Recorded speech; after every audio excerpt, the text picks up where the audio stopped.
ராஜ்மா பிரியாணி செய்வதற்கு முதலில் ராஜ்மா விதைகளை இரவு முழுவதும் நல்ல தண்ணியில் ஊற வச்சு எடுத்து வச்சுக்கோங்க. இப்போ இதை நல்லா கழுவி எடுத்துட்டு குக்கரில் இந்த ராஜ்மாவை சேர்த்துக்கோங்க. இதுக்கு தேவையான அளவு கொஞ்சமாக உப்பு சேர்த்துக்கலாம். கொஞ்சம் தண்ணியும் சேர்த்துக்கோங்க. அதை வேக வைக்கிற அளவுக்கு நான் 1.5 டம்ளர் அளவுக்கு எடுத்துருக்கிறேன். இப்போ குக்கரை மூடி போட்டு விசில் வச்சுட்டு ஒரு 5 விசில் வர்ற வரைக்கும் வெயிட் பண்ணுங்கள். ஏன்னா அது வேகிறதுக்கு கொஞ்சம் டைம் எடுக்கும். அது வேகிறதுக்குள்ளே இங்கே என்ன பண்ணலான்னா, பிரியாணி அரிசியை 1 கப் அளவுக்கு எடுத்துக்கிறேன். பிரியாணி அரிசியை நல்லா கழுவி எடுத்துக்கோங்க. இதையும் 20 நிமிஷம் ஊற வச்சிடலாம். இருக்கட்டும்.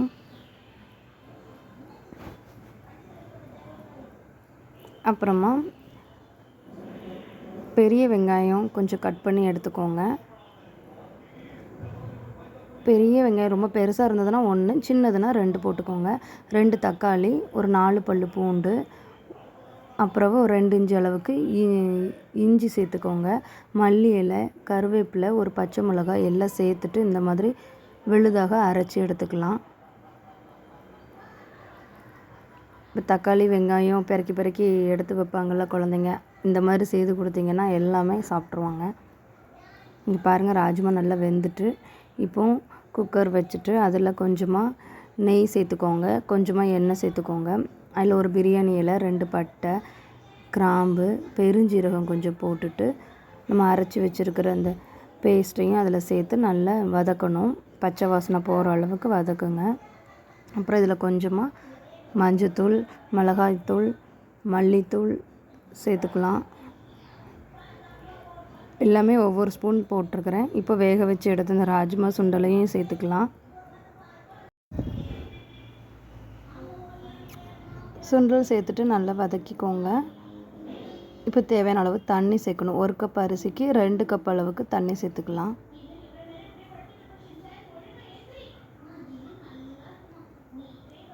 இப்போ இதுக்கு தேவையான அளவு உப்பு சேர்த்துக்கலாம்.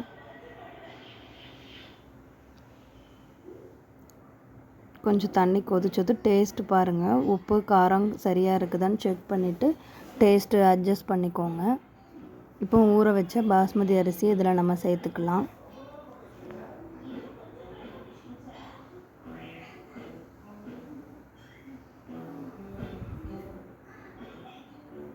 கலந்து விட்டுக்கோங்க. இப்போ குக்கரை மூடிட்டு விசில் போட்டுருங்க. 2 விசில் வர்ற வரைக்கும் வெயிட் பண்ணலாம். ஏன்னா ஆல்ரெடி அரிசி ஊறினதுனால சீக்கிரமாக வெந்துடும். 2 விசில் வந்துட்டு இப்போ ப்ரெஷர் அடங்கினதுக்கப்புறமா குக்கரை ஓப்பன் பண்ணி பாருங்கள். வேறு லெவலில் ரெடியாக இருக்குது பாருங்கள். சின்ன ஒரு 5 வயசு குழந்தைங்கள்லாம் உங்களுக்கு தக்காளி வெங்காயம்லாம் பெருக்கி வச்சு ஸ்கூலில் சாப்பிட கஷ்டப்படுவாங்கள்ல, அவங்களுக்குலாம் இந்த மாதிரி நம்ம செய்து கொடுக்கலாம். அதோட சத்தும் குழந்தைங்களுக்கு கிடைக்கும். சீக்கிரமாக சாப்பிடவும் செஞ்சுடுவாங்க. நல்லா அரிசி ஒன்றோட ஒன்று ஒட்டாமல் நல்லா அழகாக வெந்து சூப்பராக வந்திருக்கு. இதை கண்டிப்பாக ட்ரை பண்ணி பாருங்கள். டேஸ்ட் எப்படி இருக்குதுன்னு எனக்கு கமெண்ட் பண்ணுங்கள். இந்த வீடியோ பிடிச்சிருந்தா லைக் பண்ணுங்கள், ஷேர் பண்ணுங்கள், கமெண்ட் பண்ணுங்கள். இன்னொரு வீடியோவில் சந்திக்கிறேன். பாய்.